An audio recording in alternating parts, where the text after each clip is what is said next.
Rajdeep points out to the fact that independent, strong leaders are so important where Karnataka is concerned. Even if you look at it, so there was anti-incumbency against the BJP. The BJP goes ahead, replaces 23 of its MLAs. Those 23 should have ideally replaced more, but they couldn't because they were very strong leaders in their constituency. You know, it again comes to how the Karnataka business model, as I call it. Politics is business in Karnataka. If I'm a district leader of a particular political party, I control banks, I control cooperative societies, I control education institutes, I may be in real estate, I may be in mining, and you see it in state. I'll give you Belgavi, or Belgaum as they would call it in Maharashtra, but Belgavi today, it's Karnataka's day.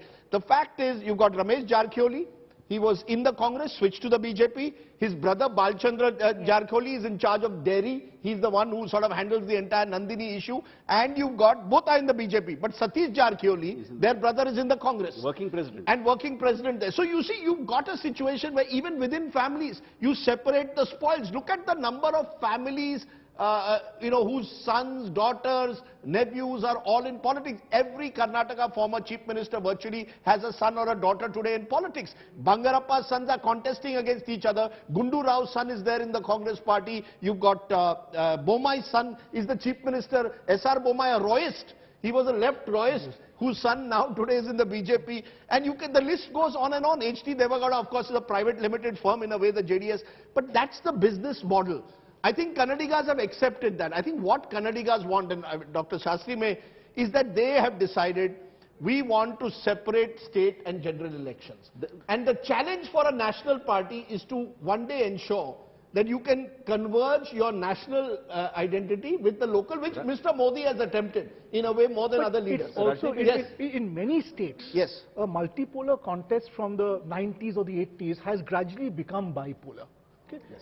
In the BJP, Congress, whichever party, regional party, Karnataka has remained a holdout. It has remained triangular with strong local leaders. Right. I've got two guests waiting on OB, and that can be tough for them. R.K. Upadhyaya is one of the senior most journalists in Karnataka, and Harish Bijud, brand custodian for different brands, Bangalore, Harish also. But you, R.K. Upadhyaya, you've been among those standing out because you've been saying, don't rule out the BJP in this election. The BJP is very much in the race. Why are you so confident that the BJP could beat the Congress in this election?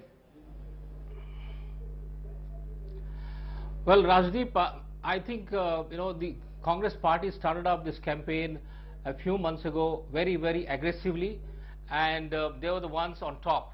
Whether it was a corruption issue, the price rise, all these issues they brought to the fore, and the BJP was simply not able to, reply to that.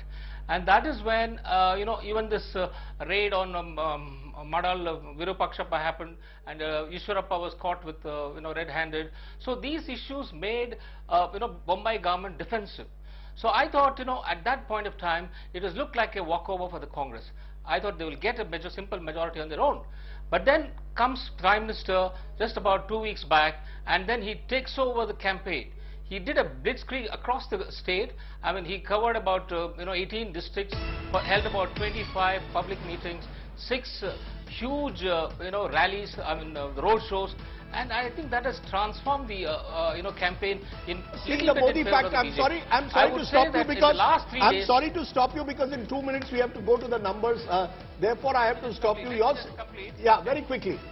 You see, I think the Congress made a big blunder with its manifesto, where they brought in the Bajrang Dal issue and they compared it with PFI. That is where the turnaround happened, and even the Congress leaders had to really go on the apology. And the Congress president himself started saying Bajrang Dal ki jai in his campaign. Okay. So Harish Bijud, quick 30 seconds before Rahul gives us the first big numbers. Go ahead. Yeah, very typically, this is an experimental election as far as I'm concerned, because the BJP is trying something very, very distinct. The BJP is trying to actually say that people are not important possibly, but the system is. And I think that's a terrific point to chase, because the BJP is establishing a system. The very experiment of new leaders being brought in is totally experimental. And the idea is centralization is more important than localization. And selling the line that we have a strong leader, which is Prime Minister Modi at the top, can we go ahead with it? So we have about 2 minutes to go. before the to go Election now. Commission guidelines say we can start showing the numbers. So I just want to give you a quick sense of the starting point in this election. The BJP at this moment has 116 MLAs in the assembly, but when the results were counted in 2018, they had 104. The Congress starts off at 80, the Janata Dal secular at 37. When compared in terms of votes, remember the Congress actually had more votes than the BJP, about 38% of the votes for the Congress, 36 for the Bharatiya Janata Party, 18 for the Janata Dal secular. This is important just so that you know what the starting point is. And now just a few more seconds and then we can start putting out region by region the results of the India Today Access My India exit poll for Karnataka. Remember, this is a poll with 90% plus accuracy record, far and away the most reliable polling team in action. It's 6:30 and here it is. Rajdeep, are you set?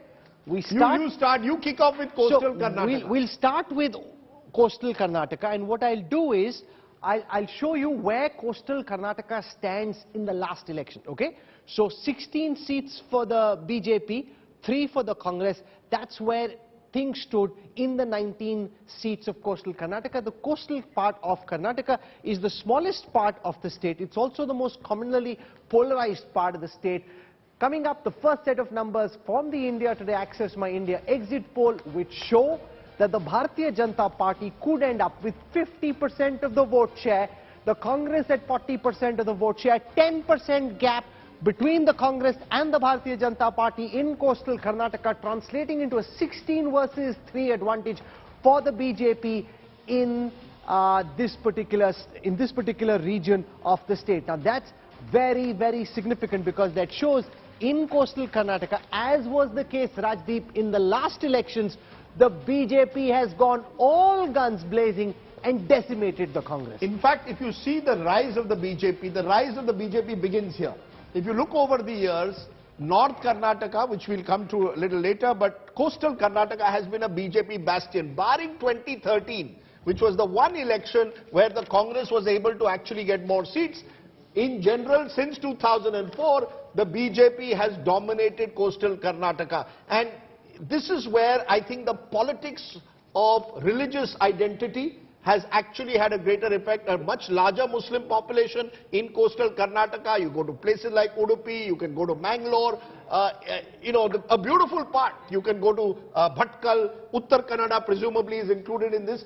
Not surprising that we are seeing possibly the BJP holding on to its fortress. Holding on to this fortress as per the exit poll. And let me add, the very first election BJP contested in Karnataka in 1983, they won 18 seats and a large chunk of them was coastal Karnataka. So they've always... So what is the factor? Is it as simple as the religious polarization? It's not is it the work the RSS has done on the ground in this area? I think the frontal organizations have been historically very strong in coastal Karnataka. Also, I think let's also keep in mind there is the economic factor. The polarization becomes possible because of the wealth distribution that you find in coastal Karnataka. That also impacts on the capacity of parties to polarize them. Okay. Yes, Ashok. If the Bajrang Dal issue has an impact at all, I would feel it has had an impact here with the BJP ensuring greater turnout. So it's not that new voters have come to the BJP because of Bajrang Dal, but its own voters have come out in greater numbers.